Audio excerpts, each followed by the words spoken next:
What'll you have? What's with that? What's with what? With that? Oh, house special. You have one? Yeah. I'll have the fourth one. Funny fella, huh? With or without? With or without what? The story. Is it long? Depends on how many you drink. Okay. Start mixing. I'm gonna work my way up to that free one. Hey, Mike. Why Texas Golden Horse? Why not Brooklyn Golden Horse? Because Eddie Taylor came from Texas. Dallas, Texas. This is Dallas, Texas. Dallas,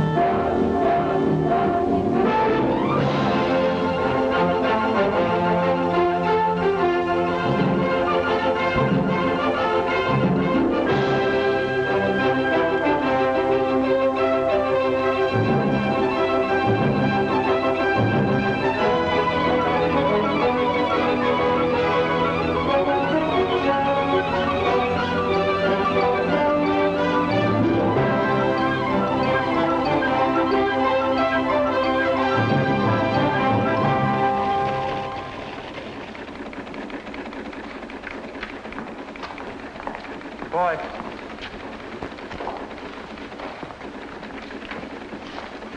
Copy.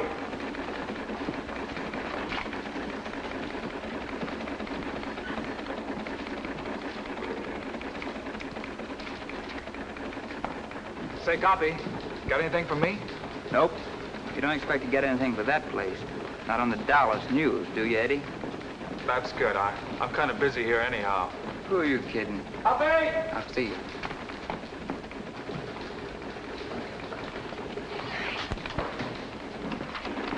Give this to Taylor.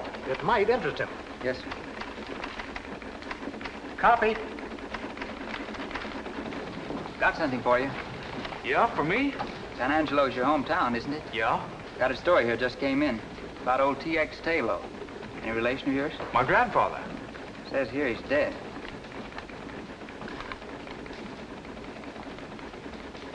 He was a very old man. Left an inheritance, huh? Yeah. His own private money belt and a couple of 1875 Colt revolvers. Well, he remembered me. I'd forgotten him. Seems he didn't believe in banks, so he left me $6,000 in cash in his money belt. Copy! I'll see you.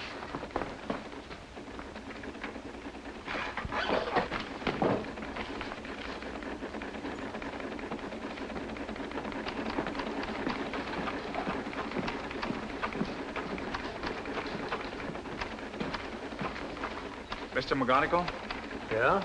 this is my last day here. Quitting? Since the first day I came here 3 years ago, I've been waiting until I had enough money to do what I really want to do. Money? Your grandfather left you $6,000, not 60. That's enough. What are you going to do with this enormous fortune? Buy a ranch half the size of Texas? I'm going to New York to finish my play. Uh-huh. Well, when your smash hit pops on Broadway, the Fort Worth section will still be open. On the Dallas News? That's right. No, thanks. So long, McGonigal. So long. Well, good luck.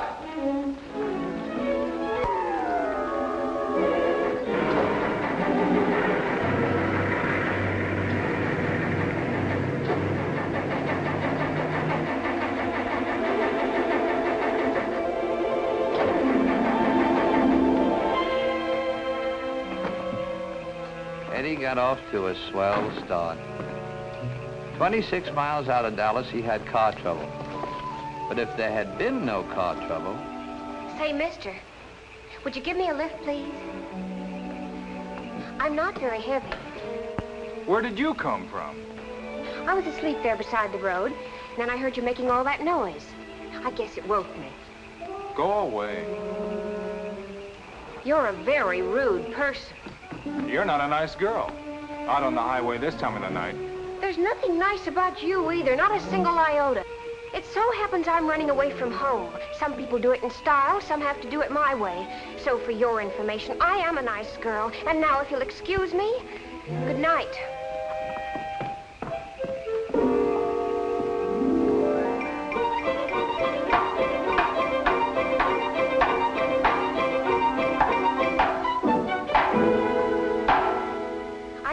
sleep with all that racket you're making. I'm sorry my car broke down in your boudoir. If you had one iota of friendliness, just one iota, I could fix your car for you.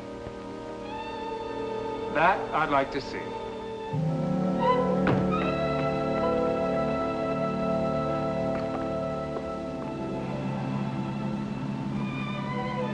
Thanks for fixing my car. You've already said that 4 times. I'm only trying to make conversation. Please don't exert yourself. I'm sure it must be very exhausting for you to try to be nice. I'm a fellow who's always been alone. Even when I work with others, I'm still alone. I'm not used to helping or being helped.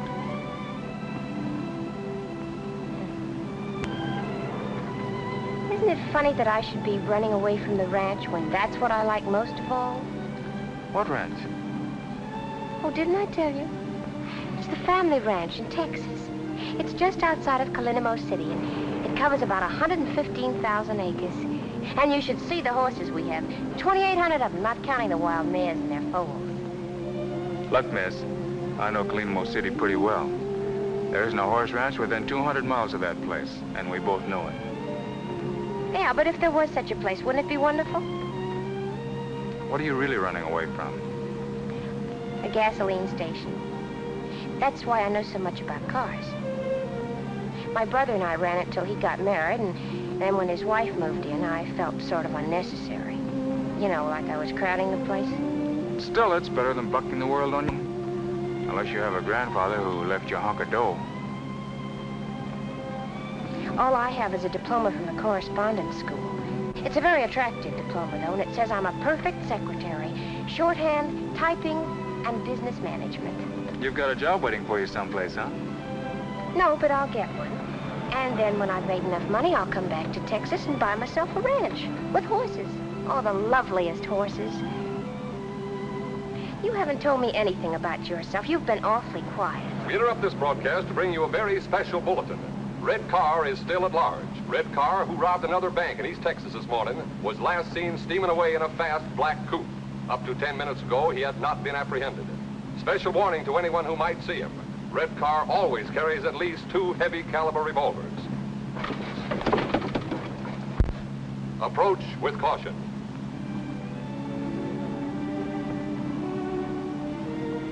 What kind of work do you do? Oh, I'm going to New York to write a play. You still haven't told me your name, or would you rather not? Tayloe. Eddie Tayloe. How do you spell the Tayloe? T-A-Y-L-O-E. My name is Peruna Dunklin. I spell the Dunklin. D-U-N-K... Watch out!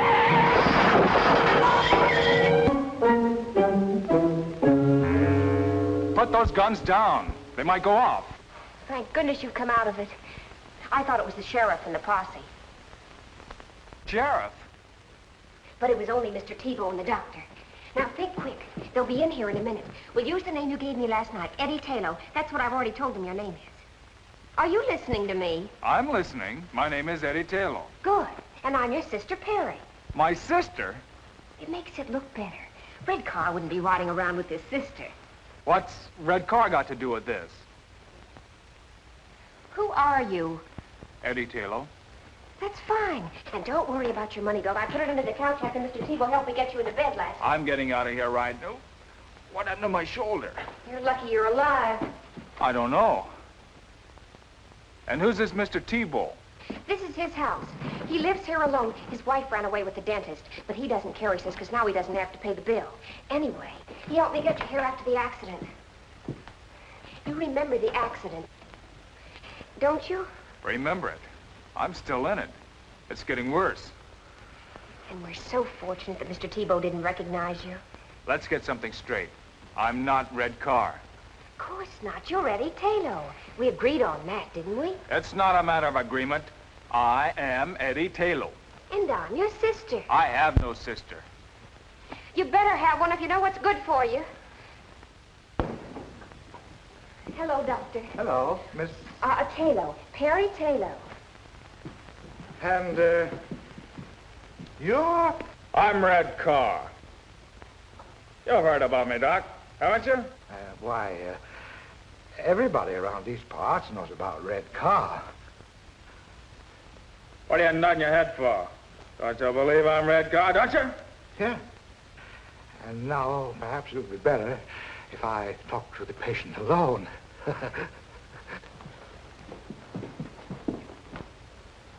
It's his left shoulder, Doctor. Yeah, we'll know soon enough. I'll call you if I need you. Try to behave. Get in touch with the rest of the mob. Tell them to lay low until the heat's off. Oh! You got a good buy in this car, Ed. You did the buying. 400 miles and the motor sounds like a hummingbird. You still getting off at Birmingham? Sure, if your shoulder's okay. Why don't you stay with me and... Or is that too big for you? I hadn't figured on New York. Why not make it New York? It's about time somebody like you went there and changed the place. Well, I don't know. Harry, Yes? my shoulder doesn't bother me anymore. It hasn't hurt me for the last 2 days. I didn't say anything because, well, what I mean is, you're a good driver. You mustn't fall in love with me. Who said anything It would about... spoil everything. What makes you think I give up? You must admit there's always the possibility that you might want for us to become sweethearts. You admit that possibility? True? Well, you must fight that possibility. It'll be a struggle. A love affair at this time would interfere with my plans. You see, Eddie, I've always lived in a world of, well, call it make-believe. But one thing is a reality. I have a great capacity for love. For people. For all kinds of people. Oh, I could fall in love, but that would be selfish of me. I feel I sort of owe it to those people to kind of ration out my affections. So that's why you must deny yourself the prospect of loving me. When the time comes that I feel I've done all I can do for others, when that time comes, then perhaps we can sit down and talk things over. Goody. I don't care whether you're laughing at me or not. That's the way I feel about everything, and this is the first time I've had an opportunity to do anything about it. So please, be strong, show character, and don't fall in love with me. Harry, Yes? do me a favor. Good. Shut up.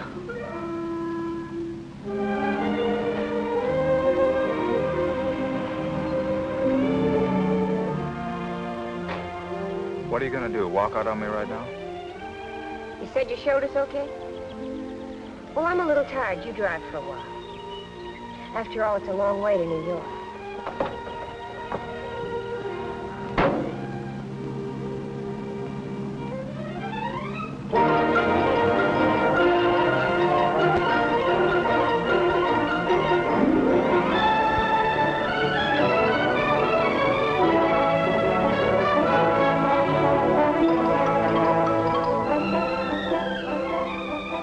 For 6 states, she talked his ears off. Of course, Perry knew he wasn't Red Car.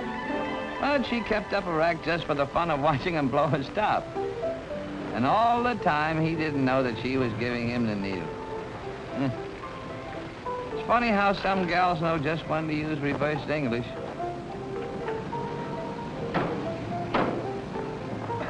Well, anyway, it's not expensive like the others.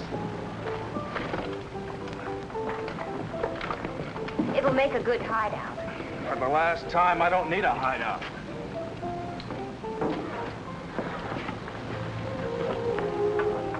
Well, goodbye. I hope you finish your play pretty soon. Thanks for everything. What's your rush? Let's have breakfast first and talk things over. We've had plenty of time to talk. Now, I'm on my way to Brooklyn. Brooklyn? Did you come all the way to New York to end up in Brooklyn? I've heard so much about it. It sounds like a truly wondrous place. What's so wondrous about it? Brooklyn appeals to me. Is there any reason why I shouldn't make it my destination? Well, that's not a logical question. I can't give you a logical answer. Well, goodbye.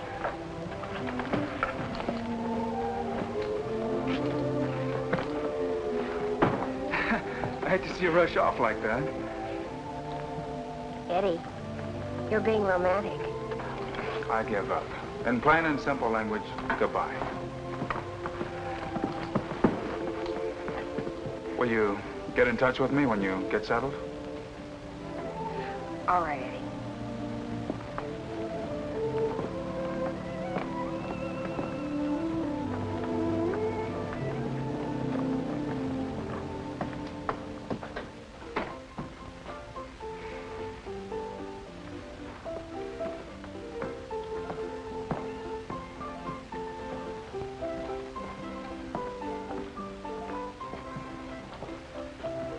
Let me have a room and bath, please.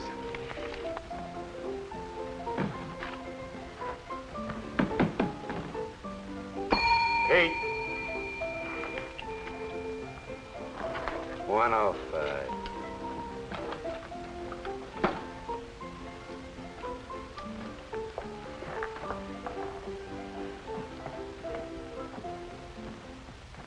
I'm not a bellhop, you understand. I'm a kind of a general all-around everything. A bellhop would starve to death in a flea bag like this. Present company excluded, the customers here are anti-tipping.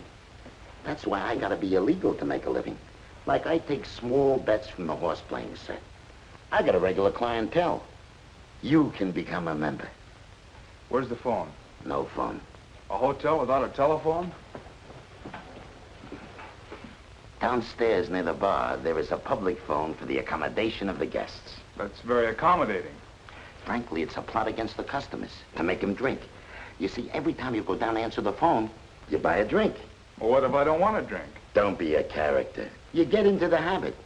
That's why Mr. Simpson yanked all the phones out of the rooms. Let them do their phoning in the bar, he said. That'll make them drink. Understand the psychology? Well, I don't want to hurt your feelings, but I don't understand the psychology. Look, I'll explain it to you very simple.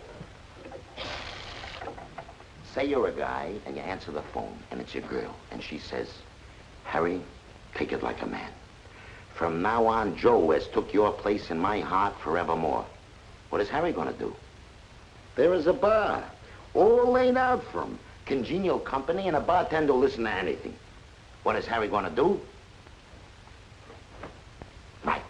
And it doesn't make any difference whether it's his girlfriend, or it's the boss, or even if it's the bookie trying to collect a bet. Good news or bad news, he's bound to take a drink. Sometimes to forget, sometimes to remember. And then there's the nervous type. He's got to have a drink before he answers the phone. This type. Maybe you don't have to work, but I do.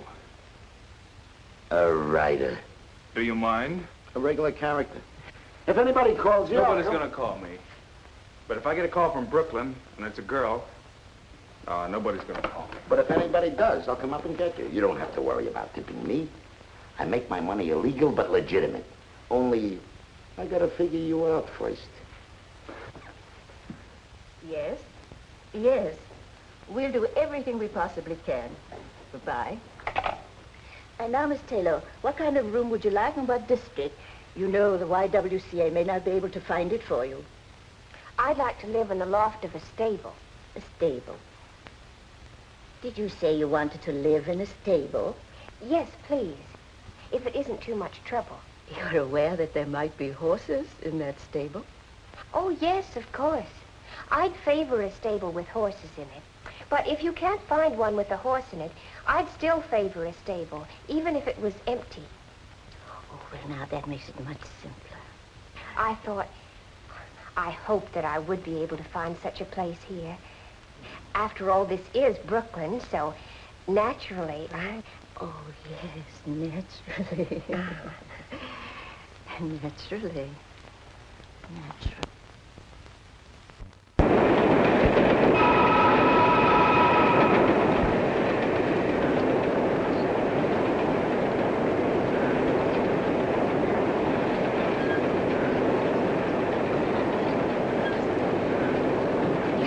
Share this with me. Thank you. Delighted, my dear. Delighted.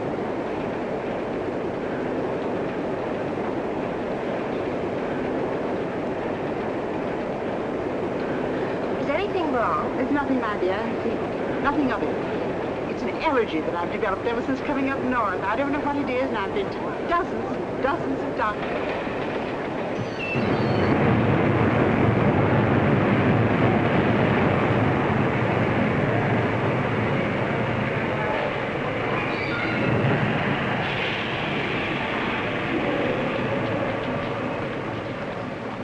That wasn't a nice thing to do. My dear child, I am ashamed of myself.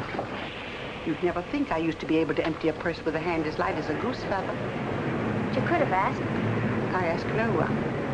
And anyway, with my police record, I shouldn't even be seen on the streets. By the way, honey, before you call the coppers, would you treat me to a meal and a mere gesture? And I promised not to run away. I couldn't,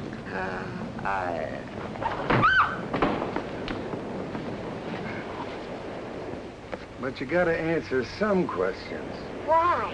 Because you have a pencil and a notebook? Because it's the law. I've told you she doesn't feel well. Now, isn't that enough? Okay, we'll let it go at that. Now, how about a nice, clean ambulance? none of that, dear boy. No ambulance. But you're sick, lady. Why make her sicker? Ambulances, hospitals, a lot of questions. I know the whole routine. Very unhealthy, all those questions. Okay, then just give the facts. What's your name? Perry Taylor. You know, I think we... Mind if I get the facts? T-A-Y-L-O. Add an E. And the lady, ever seen her before? Enough of this. Child, I don't want to burden you with... Oh, dear. Send for the wagon. You know, they should send you home. Two will get you five. She hasn't even got a home. She asked you got a home. And how would you know? Because she's my mother. Your mother, huh? What kind of a daughter are you not to feed your own flesh and blood? Because she was too proud and independent to accept help. And then one day she ran away from home to see what she could pick up on her own. I didn't catch up with her until today. She didn't want to be a burden on me. Or on my brother. You see, I have a brother, too. His name is Edward Taylor, and he lives at the Grand National Hotel. She's his mother, too. Now, that makes everything fine, doesn't it? Uh-huh. Uh-huh. Okay, you're going to take her home with you and take care of her? Of course. And your address, Grand National? No, it's 9006 Flatbush Place. Not the house itself, the stable. 9006 Flatbush Place. Now you're doing the right thing. And where do you live? Oh, I don't want to get mixed up in this. I was just waiting for a downtown express, but I'll take a local.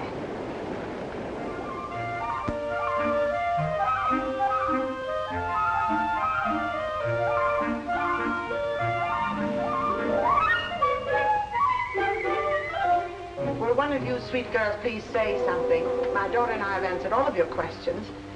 How much longer do we have to stand here? Maybe they don't want us to rent the stable off. We do. You appear to be satisfactory. You don't drink, you don't smoke, and you're not given to entertaining gentlemen callers. Very satisfactory. Then we can have it? Yes, we'll show it to you.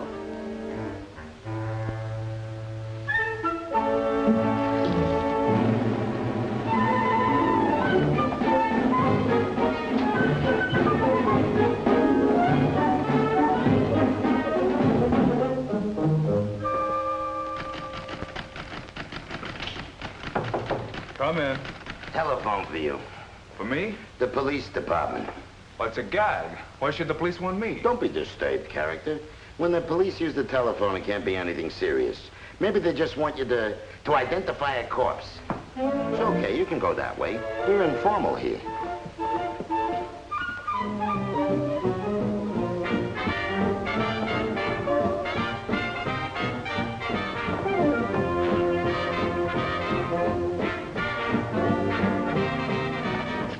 Hello? Yes? Well, this is Audie Taylor speaking. My mother? Well, if my sister Perry told you that, you can take her word for it. Yes, sir. I'll see to it that my mother is properly fed from now on.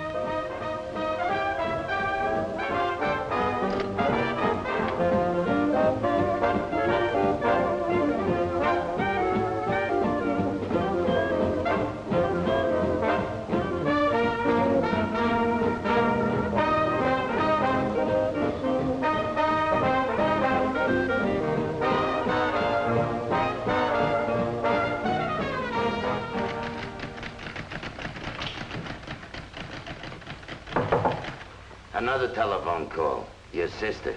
Tell her that I'll take it.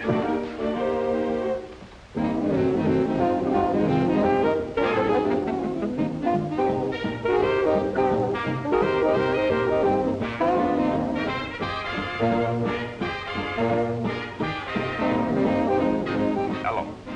Now, look, Perry, Yes, the police called me. No, they didn't fingerprint me. Listen, Perry, how can you get yourself into so much trouble in so short a time? There's been no trouble, not one iota. As a matter of fact, I have something good to tell you. I found a wonderful mother for you. But I don't want a mother. But Red Car needs a mother. Don't you understand the psychology? I don't care if Red Car needs a mother. I'm trying to write a play. All right, but don't get hysterical just because I was trying to help a nice lady who was hungry. So I arranged to have our mother stay with me. Go on, give me the facts. Now, if you'll promise not to get mad, I'll explain something about our mother. You see, many years ago, she had a sort of a tendency to pickpockets. Did you say that our sweet, loving mother is a notorious pickpocket with a long prison record? Will you or will you not stand by me? Of course I'll stand by you. What else am I going to do? But, Perry, please, can't you get yourself involved in something simple? Like a triple murder. Oh, Eddie, I'm terribly sorry I've been such a burden to you. And you have my solemn word that I'll never do anything to make you angry or upset you again. Okay, Perry, okay. I'm not angry with you.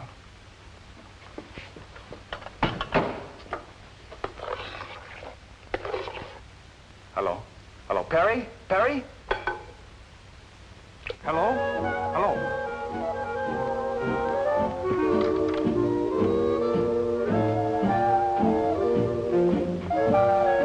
Let me have a double. Never mind.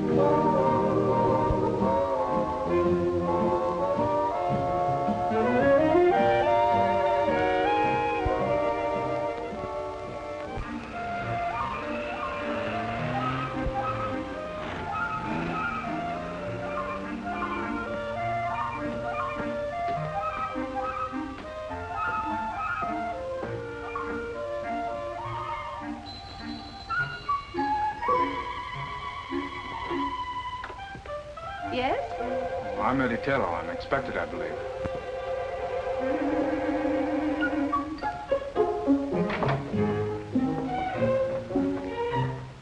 These are my sisters, Miss Pearl Cheever and Miss Opal Cheever. How do you do? He doesn't resemble his mother. He doesn't resemble his sister. No. Oh, I take after my father. Oh. We do not permit smoking here. I'm sorry. We're very disagreeable. Everyone in the neighborhood says we're mean and spiteful. And utterly selfish. And we are. Yes. I'm sure you're not. We do not deny the truth. We're most unpleasant indeed. And we'd rather you didn't go around Brooklyn saying nice things about us. No. My son. My dear, dear son. It's been so long, my darling boy.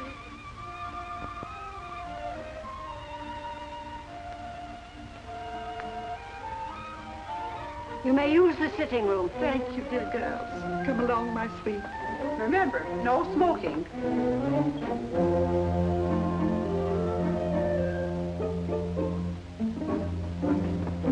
Excuse us, please, dear girls. You could have called me Mother. But I wanted to call you a lot of things. But that triple threat out there stopped me cold. I called you about Perry. Well, it's about time. If I'd known this address, I would have been here 3 weeks ago. Well, Perry didn't want to get in touch with you until she had a job. Now she's got a job. Why didn't you call me? Well, it's a strange kind of a job she's got, my boy. If this job is something you got her, if you're getting her mixed up in something crooked, Just look who's talking. I may have lifted a lever now and then, but I never pulled a bank job. But for Perry's sweet sake, your secret shall remain locked deep within my heart. What about Perry's job? What's wrong? That's why I thought we'd drop down and watch her while she's at work. Then you can decide what course of action to take. Oh, can't you tell me about it? Where's she working? Coney Island. And imagine we can get some hot dogs while we're there. Come along, my sweet.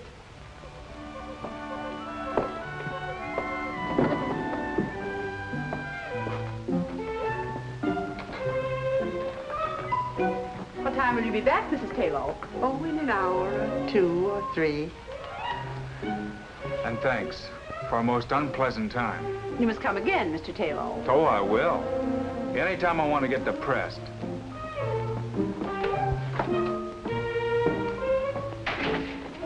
We should have listened in on their conversation. We should have. Next time we will.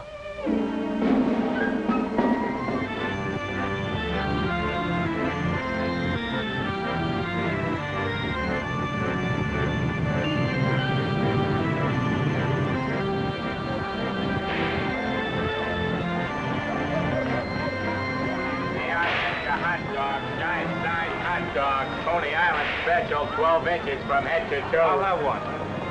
You'll have one what? Well, I was under the impression you sold hot dogs here. Well, speak up, buddy. I can't read your mind.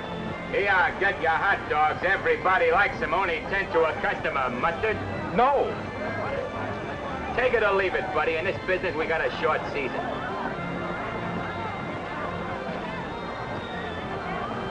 Excuse me, sir. I didn't mean to offend you. Ah, the Park Avenue type. Here, get your Coney Island hot dogs. Rita, everybody eats them. Everybody likes them. Rita.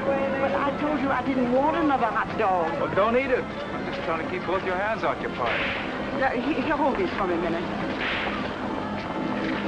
Excuse me. Excuse me. Excuse me. I know that little guy. He didn't recognize me, but I spotted him right away. He's called Doc because he looks like a nerve specialist. One of the smoothest operators in the profession. Your profession? Uh-huh. By the way, you better look and see if you still got your wallet.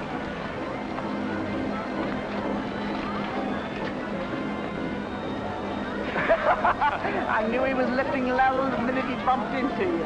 And I suppose you lifted it from him to prove to me that you've reformed. No, child. I just want to see if my technique is better than the Doc's. Maybe I didn't prepare it. But I wish you wouldn't say I'd reform. Makes me feel so old Now, and ladies useless. and gentlemen, Other for folks your would try. pleasure, I give you the greatest entertainment value on the Midway. Ziggy's internationally famous water nymph. This is it. What's Perry doing in there? We're down here to find out. And I hope she can swim. Presenting the water nymph.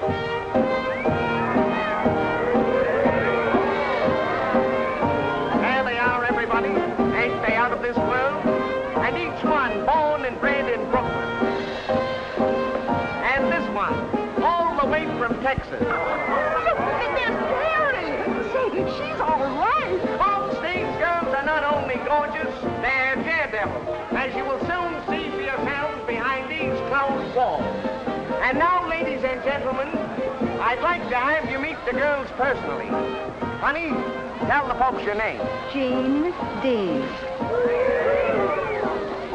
Linda Lombard. Merrill Nemeth. Mill Patrick. Joe Jordan. Jean Stratton. And you, honey. Hey, you. Hey, you. My name is Perry.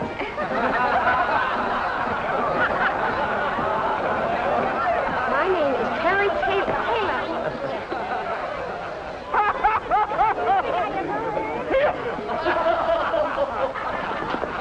Keep your hands off of her. Go away, Sonny. You bother me.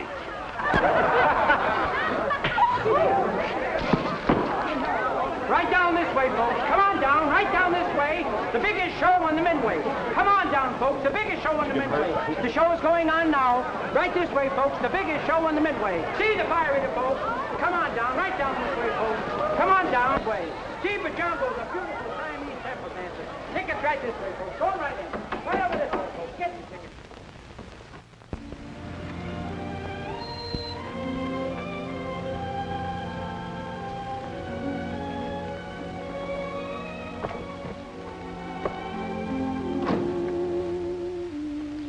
I'm obliged to you, Eddie, even though you made me lose my job. I'm obliged to you because I know you meant well.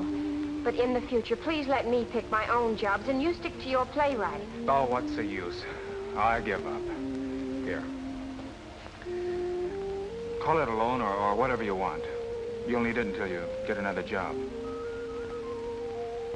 Well, thank you, but I'm not looking for charity. Good night. Hey, mother of mine. Here, you try to give it to her. Well, she said she didn't want to. I know, but you're slick enough to figure out a way of getting it to her. Or are you going to get high-hat on me, too? Frankly, yes. We, and I speak for my daughter and myself, want no further interference from you.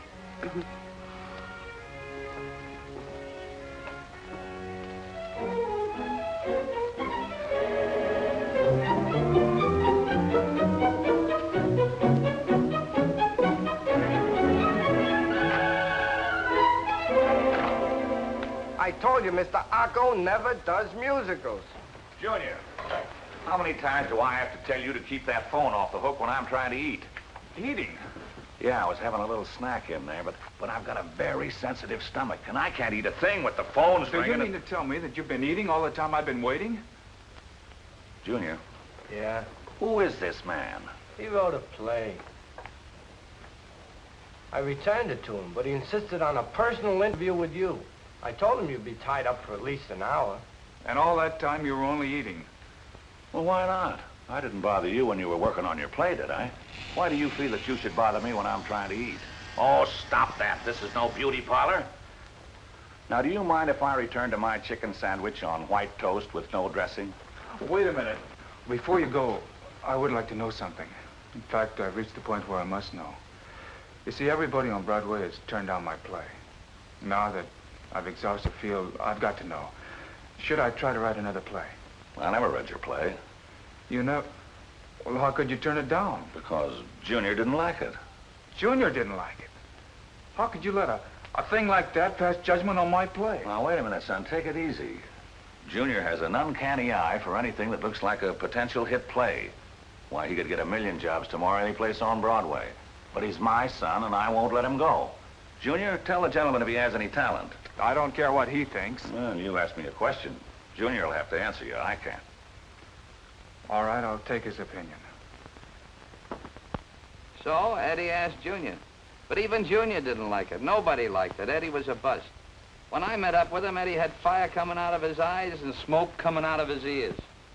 Hold it, Mike. You better hitch up that third horse.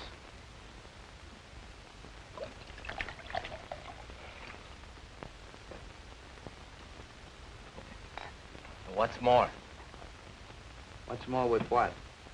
What's more with the story? How many times does that horse have to kick me before I get the end? So far, pal, you've only been riding side saddle. Now we really go places, because here's where I met up with Eddie. You remember the bellhop? Well, Eddie tried to pass that bar once too often. It was the night that Joe was sick and had asked me to stand in for him. Bartender. Bart. Good evening. Sorry to keep you waiting.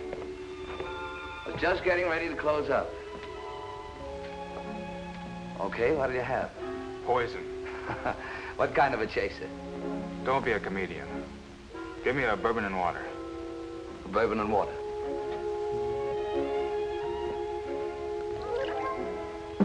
You can call me Mike. Why? That's my name. Oh.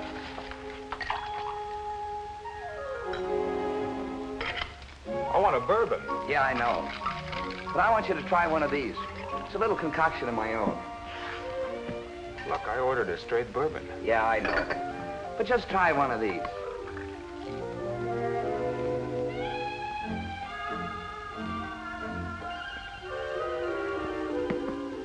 Now, can I have a straight bourbon?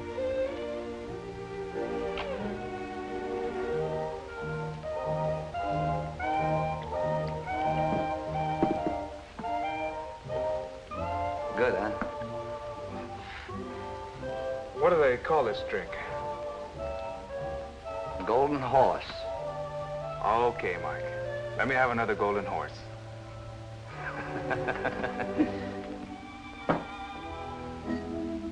You're new around here, aren't you, Mike? Hmm?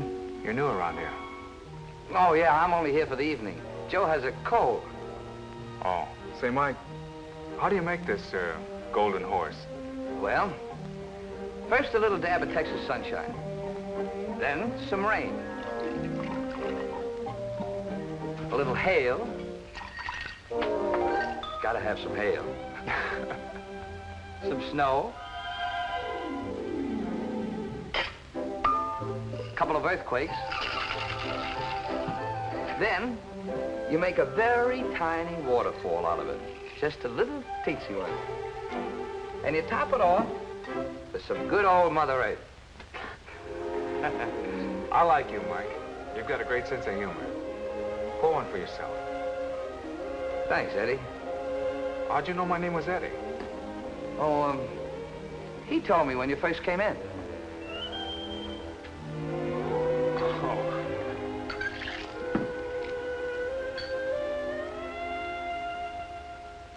Eddie really tied one on that night.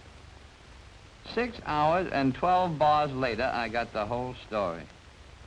How he cost Perry a job and how he was the world's worst playwright. Along with it, I got the idea that there might be something I could do for these kids. The smart thing first. Got Eddie sobered up the easy way. Flat on his back in Prospect Park.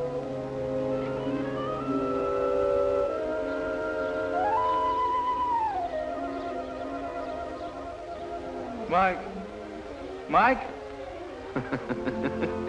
How is it, Eddie? New world's record for a hangover.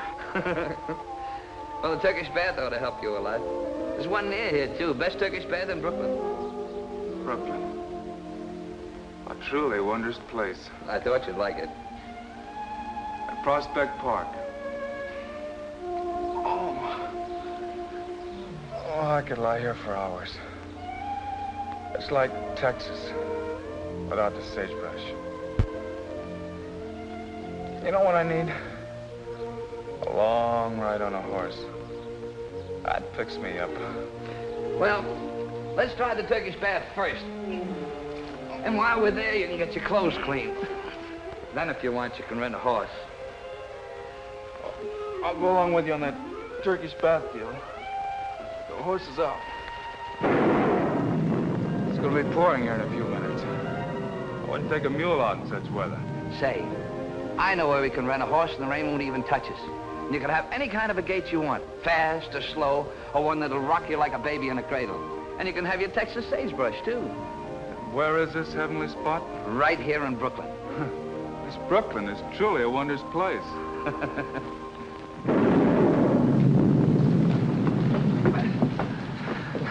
The Turkish bath was one thing, but this I don't believe.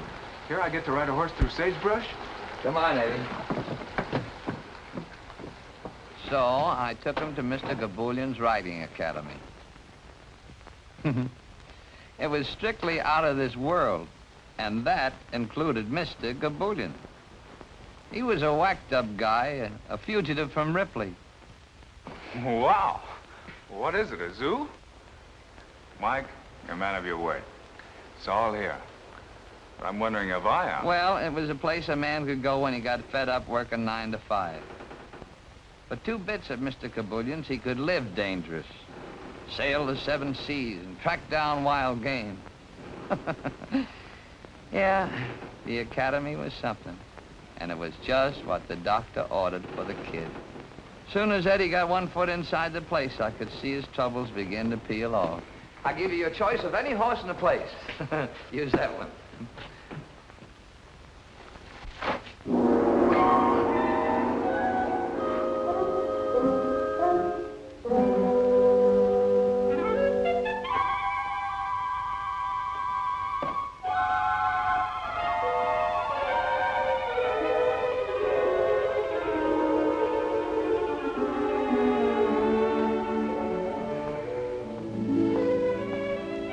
Oh, Hello, Mr. Gabulian. Sorry to disturb you. Meet my friend Eddie. Eddie and I want to ride your horses. Excuse, please, gentlemen. The rain was so heavy, so I think nobody comes. So I have me sleep in the house on the elephant. Excuse, gentlemen, please. Please. What's he doing up there? Huh?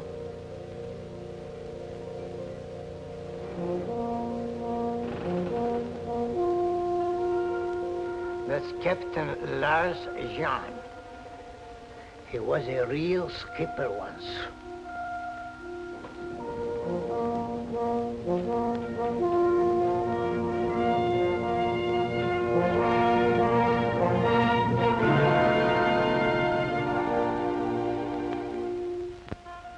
That boat teaches you not to become seasick, huh? I guess so.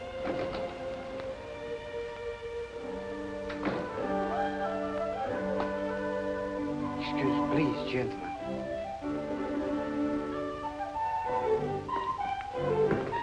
Boy, I've seen some gems in my life. This is really a beaut.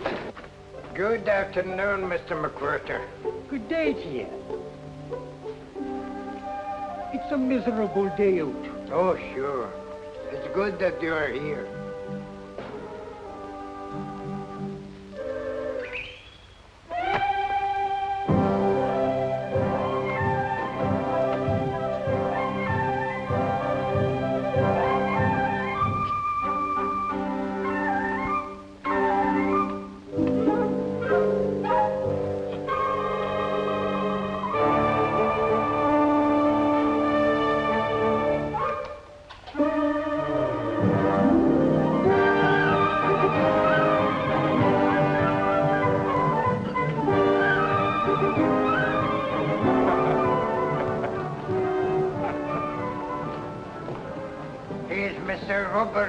McWhirter.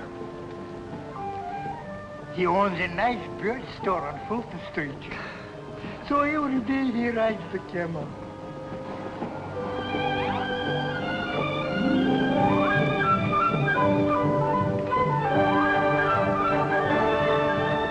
He looks like he's having a lot of fun. A lot of fun? That's the only thing that makes him happy.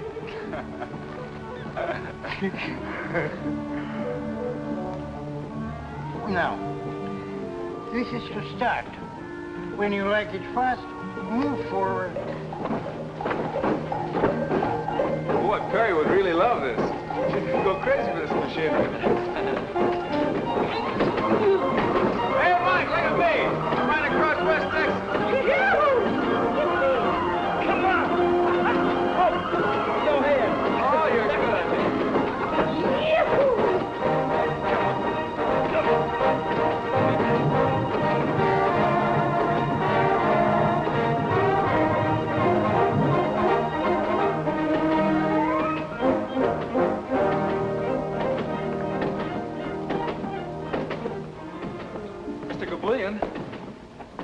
Yes?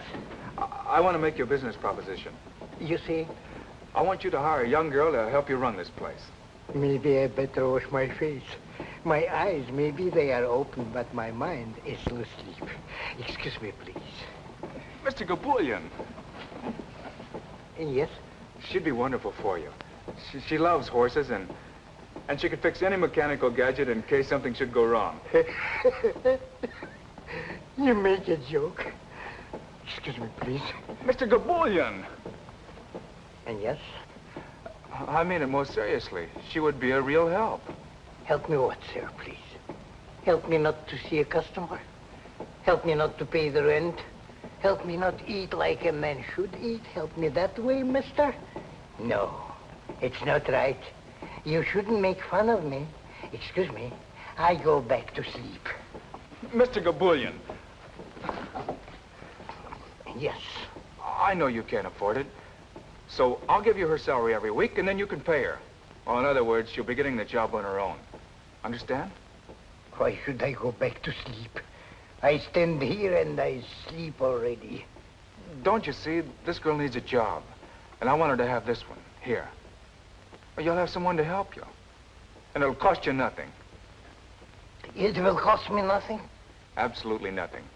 I'll even pay for the ad in the paper. Wanted. Young girl from Texas. Must know and love all kinds of horses. Must be honor graduate of correspondence course. Now remember, the only one you hire is Perry Taylor. Perry Taylor? I'll write it all out for you later. What have you got to lose? Just think, Mr. Gabullion, you can sleep as much as you want. I'll think it over. What is there to think about? Nothing. Only it makes it sound like better business. So I think it over for a minute, please. Then I give you my answer, which will be yes. Swell. Now, we each put in a nickel to begin with.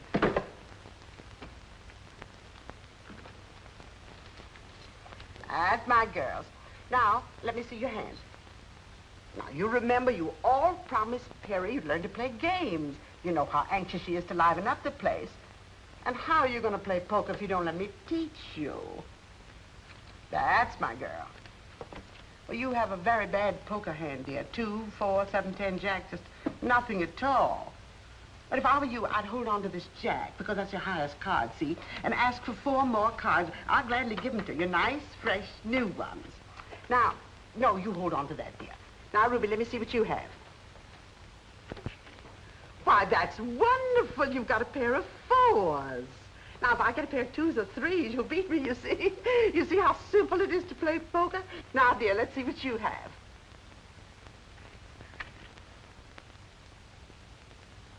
Oh. Well, you have a very good hand, dear. 3 queens and a pair of aces.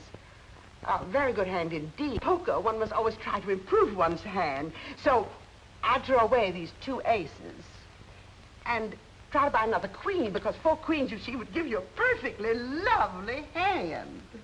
Now, we'll each put in another nickel in order to buy fresh cards. Come along. Oh, how I wish Perry were here to see you at play. Now, 3 for you. 1, 2, 3. And 2 for you. 1, 2. And 4 for you. 1, 2, 3, 4. Now, I'm not taking anything. That's what's called standing pat. Now, we'll all show our hands in order to see who's won. Well, now, come, girls. If we don't show our hands, how are we going to know who's the lucky girl? And the lucky one wins all the money in the center of the table. Now, I have a straight. 5, 6, 7, 8, 9. Now, you remember what I told you about a straight? I'm going to be awfully hard to beat. Awfully hard. But that's the game of poker for you. That's what makes it so terribly exciting. Now, let's see, dearest, what you have. Come along. Oh, you poor, unlucky thing. I haven't got anything. Not even a pair. Now, let's see what you have, dear. Well, you still have only a pair of 4s. That doesn't beat a straight. Now, dearest, let's see what you have.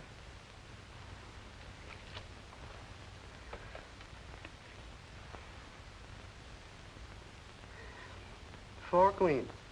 4 of a kind beats a straight. That's what you taught us. I sure enough taught you that. I sure enough did. Well, we'll have to try another time. I've got a job, a new job, a wonderful job, a most heavenly job. Oh, good news is always good news. I'm so happy for you, darling. It's just what I've always wanted. Horses and a camel and an elephant and a lot of other things. I didn't know the circus was in town. It isn't. We always know when it comes. We always get free passes from our grocer, Mr. Brickle. No. It's a riding academy. And all the animals are mechanical. But they're so lifelike they're practically real. And I'm to be executive manager. Isn't that too good to be true? Oh, no.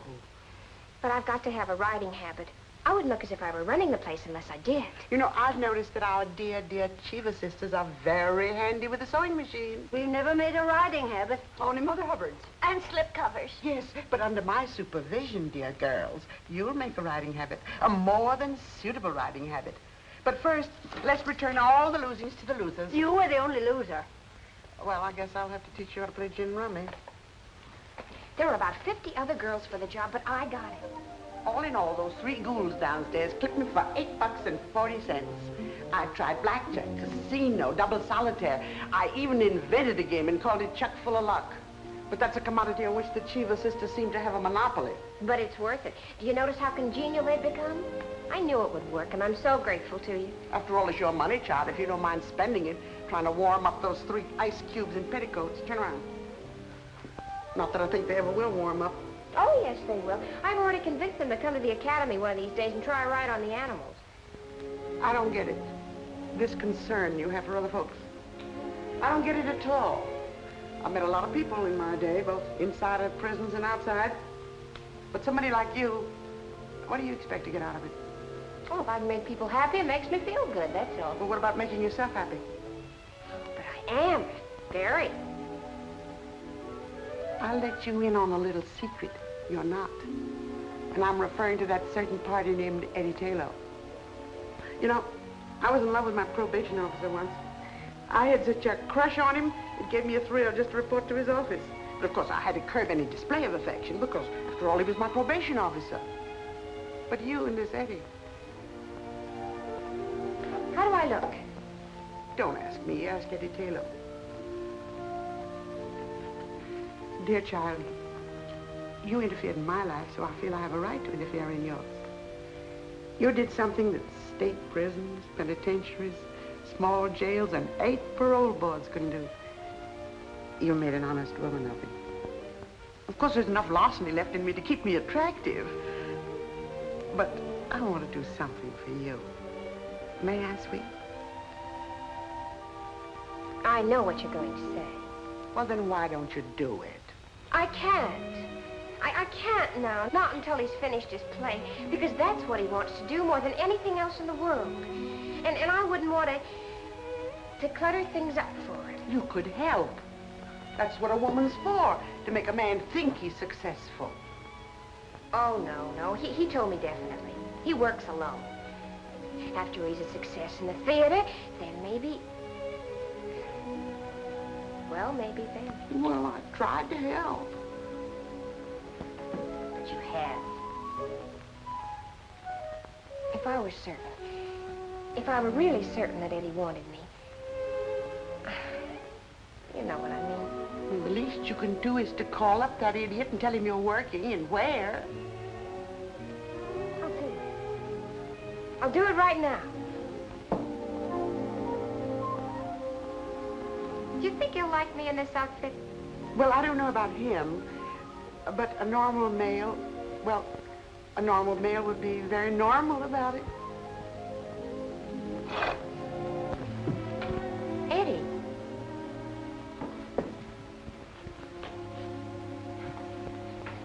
I took the liberty of coming here. You don't have to apologize for visiting me. I'm not apologizing. I came to say goodbye. Goodbye? You mean like farewell? I've been wanting to say farewell to everyone. To you, to Mike, except Mike isn't around. So, farewell, Perry. Farewell, Eddie. And goodbye. They turned down your play. And you're giving up? That's not right. You've got to have faith. Particularly in yourself. Faith? Yes, faith. And don't make it sound like some cheap commodity flooding the market. I didn't come here to argue, Perry. Let's part as friends. Now we're parting? After I say goodbye, I guess the next step is for us to part. How do you go about it? Well, I wasn't planning on shaking your hand, if that's what you mean. Of course not. Or waving so long or slapping you on the back. No. That would be in bad taste.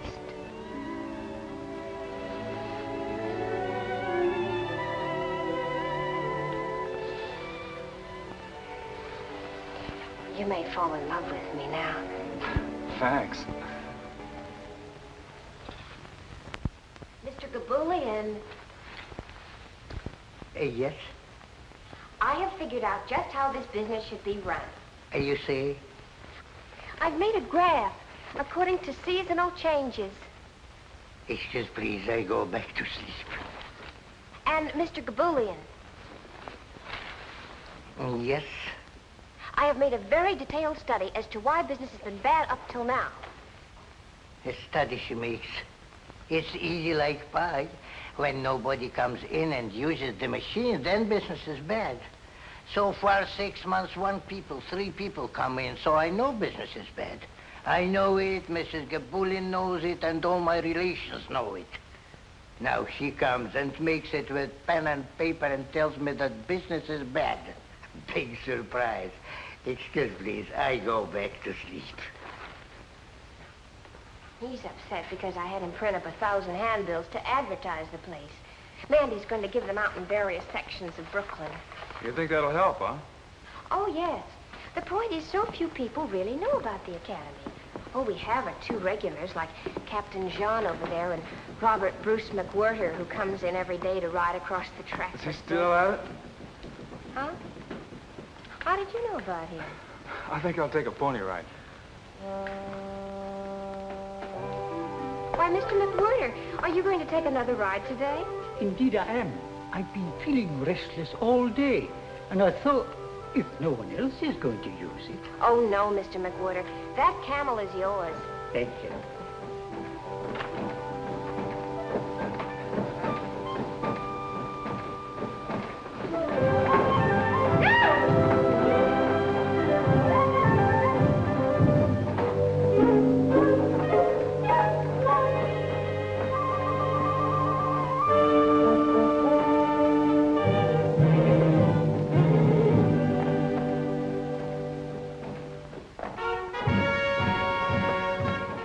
I just brought you 3 more customers. All right, girls, come in. They were a little unwilling at first, but here they are. I'm sure you'll all have a perfectly wonderful time. Why shouldn't they have? I just taught them how to shoot craps. They won close to $6 from me, and the dice were loaded.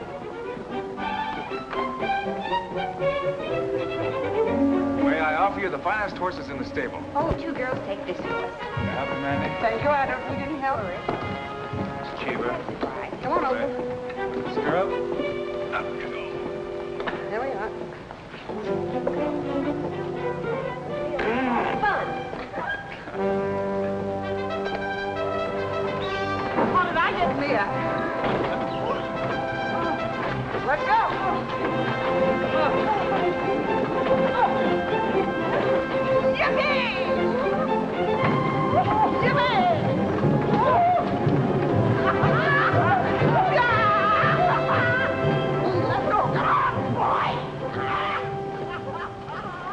Wouldn't it be wonderful if we could have business like this every day, all day long? Then you'd be completely happy, huh? Almost, Eddie. If only Gabulian would change the name of the place. Yeah, that's a good idea. I've got a name for you. The Golden Horse Academy. The Golden Horse Academy. It's perfect. It'd be a good name for a ranch, too. Let's figure it out.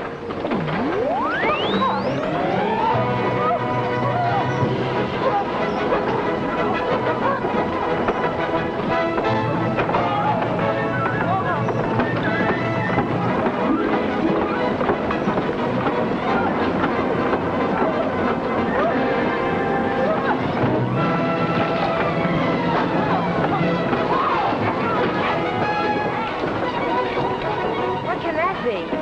Maybe they're using too much juice. It could be an overload. You do something. You hear me, Mr. Gabulian? You do something right now.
again for Davy Jones Lucker.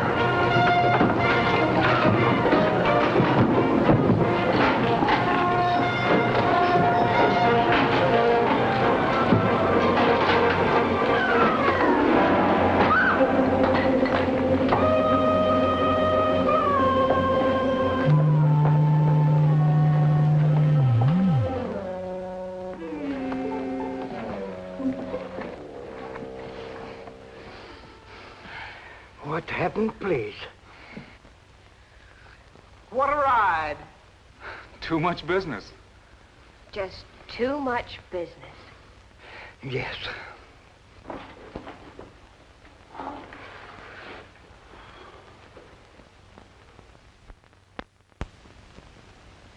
still riding with me? Leave us have no small talk, pal. You better get that horse going again. Mm-hmm. This one you get for free. That's the one I've been waiting for. Well, by this time, Gabulian had enough and decided to sell the joint. And who do you think bought it? Eddie. And you know why? Just to keep Perry working, just to give her a job. Of course, Perry didn't know that Eddie sunk his last $800 in it. Eddie and I figured that this Academy deal would clear up everything. But the place just didn't seem to catch on. Even with Perry running it and with all the faith she had in it. Christmas Eve came along, and Eddie and Perry were only 2 jumps ahead of the sheriff. Say, what do you think could be happening up there at 11 p.m.? That's Gabulian's place, isn't it? Used to be. It's been called the Golden Horse Academy the past couple of weeks. Think maybe they're having a Christmas party up there?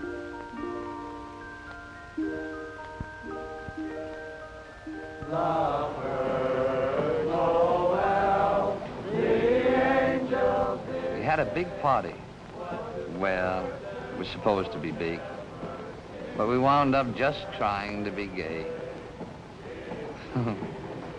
Robert Bruce McWhirter showed up, along with a whole gang of Santa Clauses, all members of the Big Brothers of St. Nicholas, South Brooklyn branch. The old boys rode the stuffing out of the menagerie, but the cash register never rang once.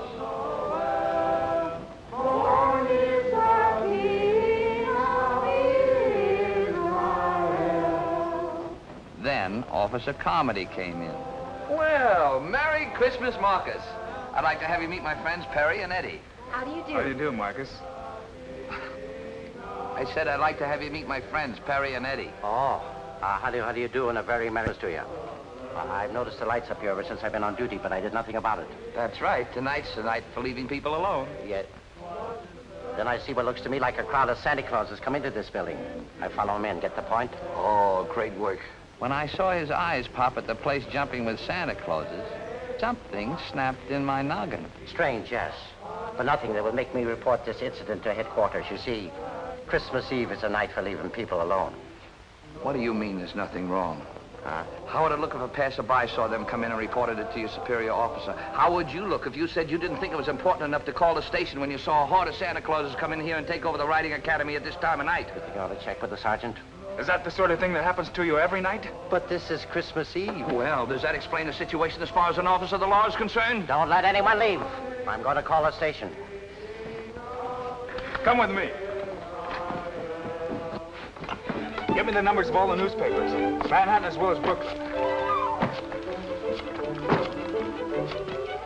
Hello? City desk, please. Soda, Pop? Yes, dear. I'll have just a teensy. Well, really, girls, there's a limit to how far we can go. Why? I don't know. Yes. Well, just a few.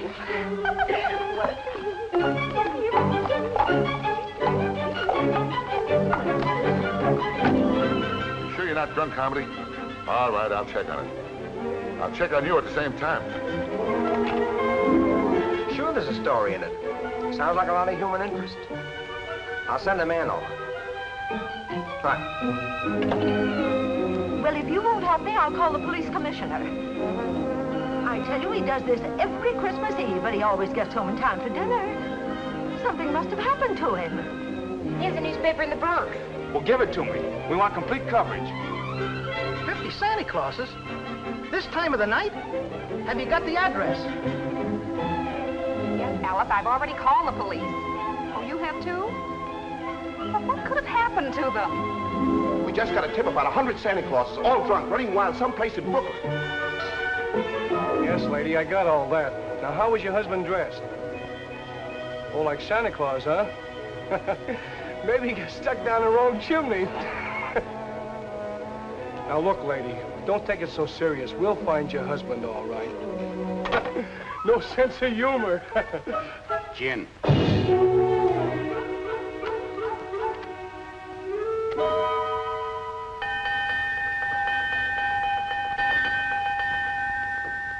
Now listen to me.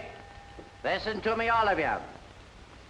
Your wives and your children, your friends and your neighbors, burning up the telephone wires, asking if any of you is behind bars at the police station, or lying all torn to pieces on a hospital bed, or stretched stone dead on a cold slab in the morgue. Well, are you? No, I got a list of names to check on. You lads are going home right away. Big smile now. Oh, come on, bigger than that. Smile. There we are. You know, with this publicity and everything, you have here a pretty valuable piece of property. But Cheever sisters want to buy it. What do you think, Perry? We could always use the money to buy a ranch. In Texas, perhaps. I merely offer it as a suggestion.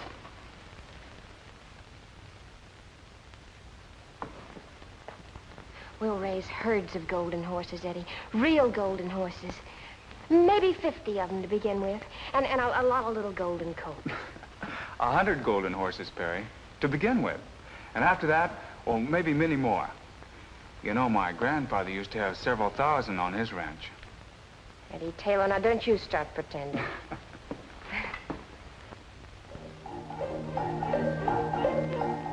And so Eddie and Perry got their ranch, which is what they both wanted all the time.